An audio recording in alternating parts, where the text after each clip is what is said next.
So what is up, guys? Nick here, helping you to master your technology. Galaxy A52 versus iPhone SE comparison. Now, the reason I'm comparing these is because if you want a Samsung phone around $399 brand new, you're gonna get yourself the Galaxy A52.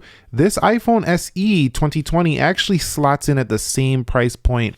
And with these bigger, kind of premium feeling, cheaper budget phones coming out and being very hot sellers, I question, should Apple bring a bigger version of the iPhone SE, like an SE Plus, maybe extend the screen, give it another LCD, and charge like $399 to $499 for it? Let me know if you'd like to see that down below in the comments section. But we're going to begin by talking about the build. The Galaxy A52 is not going to fool you when you pick it up. Plastic back, so it kind of feels pretty cheap on the back, and it is matte, so it stays nice and clean. I like that they went with that choice.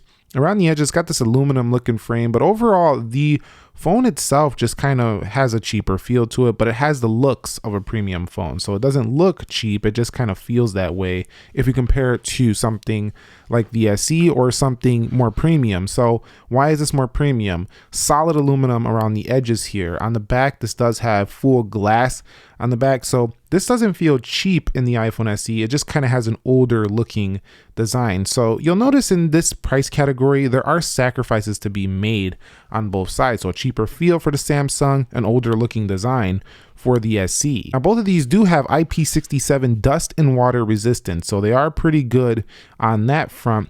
And they both have pretty solid glass. This one actually has Gorilla Glass 5 on the front, and this one should have a pretty strong glass as well, although it does scratch easy on both of them, so do put a screen protector on them. Now, the Galaxy A52 weighs in at about 189 grams versus the 148. So yeah, the SE is not the lightest phone on the block, but for its size, it's much lighter, obviously, than something this large over here. But in terms of looks, the Galaxy A52 is much better looking in my opinion. It looks much more, up to date than this phone right here. This was more akin to something like the iPhone XR, the iPhone 11, those phones. It feels more like that in terms of modern, whereas this feels rather iPhone 6 days, iPhone 8 days, over here on the right. Now, where the Galaxy A52 pulls way ahead is the display. So this has a 6.5 inch Super AMOLED 90 hertz display. Now you can get this with 120 hertz if you go with the 5G version. The version we're reviewing here is the regular A52.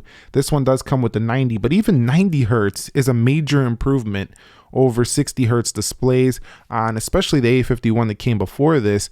But this does have 407 ppi and a pretty close to all screen. We do have kind of chunky bezels on this one compared to the more premium S line of phones, but I don't think it's going to bother too many users. It didn't bother people on things like iPhone XR, and I don't think it's going to bother people here on this phone. Now, the iPhone has a pretty darn good display as well. However, it only gets to 625 nits. This one can get up to 800 nits, 4.7 inches, so pretty small, but you know what you're getting if you get an SE. You're looking for a little bit more compact size.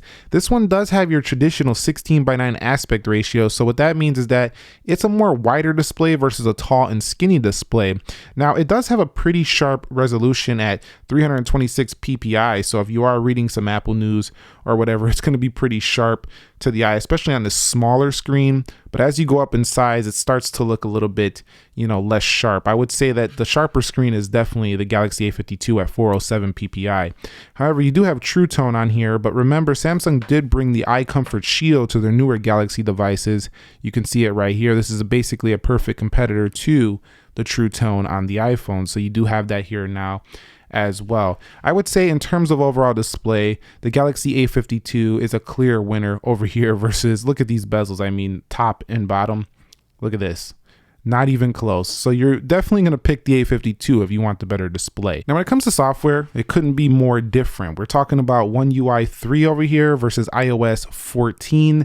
We don't really got to compare these much. You kind of know which one do you want. Do you want the polished applications? Do you want iMessage? Do you want FaceTime? Pick the iPhone SE. There's no doubt about it right there. Do you want customization? Do you want all the features you can get? Look at this. If we go down here to advanced features, they're loading this thing up with features. In addition, not only that, even on this cheaper phone, you can do split screen, you can do app pairs. You have all of this feature and functionality even on the Galaxy A52, and the iPhone basically simple, just like the other iPhones over here. So definitely, I would say pick up the Samsung if you want to have more fun with the phone, you want more features, functionality. Pick up the iPhone if you want simplicity and you just count on the ecosystem like iMessage, FaceTime, and all the applications that you might have bought within this app store. So definitely, that's how I would pick in terms of the software. And when it comes to performance, this is where the iPhone SE starts to pull ahead. So this phone does have the Apple A13 Bionic chipset. That's a 7nm CPU, whereas the Galaxy A52 has a Snapdragon 720 or a 732G. I have a 732G in this one. The processors change depending on if you go with the 4G LTE or the 5G version, which gives you 750G. But I've been looking at the benchmarks, and even the 750G doesn't bench too much higher than the platform here. It's slightly better. So I still notice that the Galaxy A series here, especially this A52 and maybe below this, has a little bit of delay. Now it is 90 Hertz, so it's super smooth, but it's definitely functional. But I do notice that the apps, they do take a little bit longer sometimes than what I find on the premium phones, but it's definitely way better than what I've seen on the A51. So it's a nice upgrade over that phone. But even with 60 Hertz, the iPhone is just faster. It's a faster phone.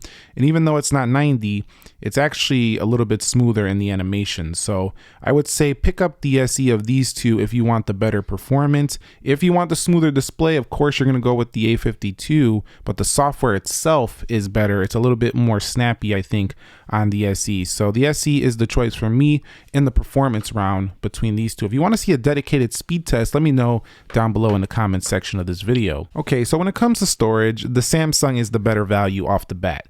This gives you 128 gigs to start and micro SD card expansion. It's kind of annoying that they put it on the A series, but we don't get it on the S21 Ultra. This one starts at 64, and you're gonna pay an extra 50 or so to get that 128. You can get it up to 256 gig, and this phone right here, the A52, you can get into 56 gigs. So I'd say the Samsung's the winner in storage, just because this phone is gonna give you, that micro SD card expansion, giving you the ability to expand it for a longer period of time. All right, so let's get on to the camera, and I actually took these out. I'm going to show you some side-by-side samples, but basically what I've noticed between both of these phones is one key conclusion here. The A52 is much more feature packed, and it's way more fun to shoot with because you have the ultra wide angle. You have this zoom in function where you could go up to 10x right here. In addition, you have a macro lens on here, so you can go to this macro mode right here and you can get super close on things. It's really fun to use this camera right here and the Galaxy A52. Now, I did notice some shutter lag on the A52. Sometimes it will just delay a little bit, but the front-facing camera was also pretty good at 32 megapixels for this phone. It could do 4K at 30 in video, so it's not better than the SE, as this can do 4K 60, but it can do 4K 30. And I think overall with the Super Steady, you have just a lot of creative potential. Even though this is a cheaper phone, there's a lot you can do with it. If you go to more, we still have food modes, night modes, portrait modes. I mean, there's a lot you can play with. It's a huge camera setup here, 4 lenses on the rear there, and then over here you have one front. Now the SE, where the SE shines is that I think it just has some better results sometimes, where you just don't have to do nothing. Very well balanced colors. The video definitely shines over the A52. If you're looking for better quality video, the iPhone SE for this money is some of the best you're going to get. iPhones just know what to do with the video. They just know how to make it accurate, balanced, and it just works every time. There's no shutter lag on this phone. Portrait mode, panoramics, everything is simple, easy to use, single camera on the rear here for the SE. So you just got to decide how much of a camera user you are. Now the front of the SE also pretty well balanced colors. However, the megapixel range is definitely lower on this phone at 7 megapixels, and this can't shoot 4K on the front, only 1080 at 30. So it kind of feels kind of like older iPhones, but still a lot you can do with the SE. I would say pick the SE's camera if you want the simple, easy results. Pick the Galaxy A52 if you want more fun, you want more creative control, you want zoom, you want ultra wide. And check out these samples side by side and let me know what you think produce the better results.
Okay guys, so the audio for the A52,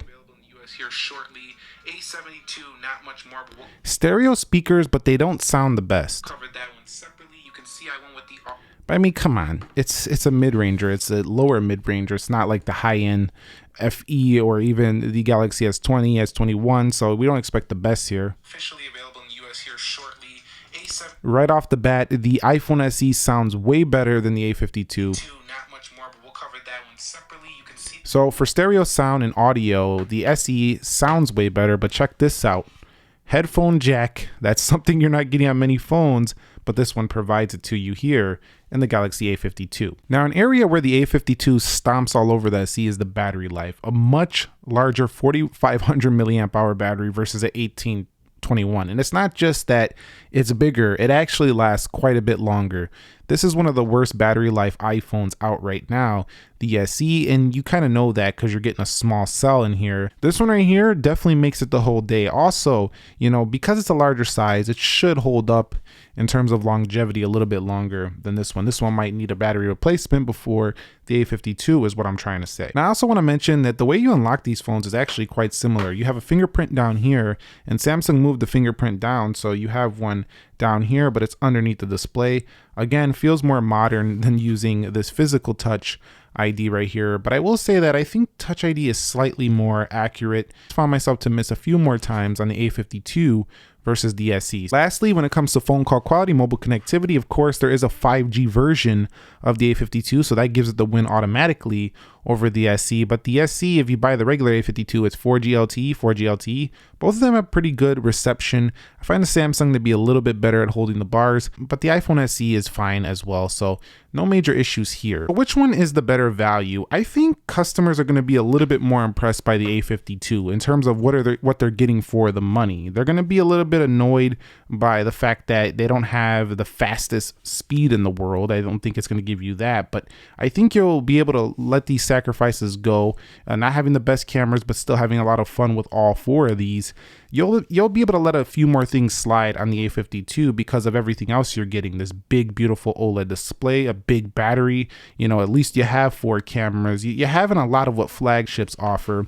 This one right here, while it is giving you flagship grade processor, flagship grade camera, it's definitely not giving you the most modern look and design, and only one flagship camera. We don't have multiple cameras. It just feels like an old phone right from the start with a very fast engine under the hood. That's kind of how I could describe it. If I could only pick one of these two, I probably would get the A52 5G over this regular one, pay that a little bit more to get that one over the SE, just because there's just so much more on offer here.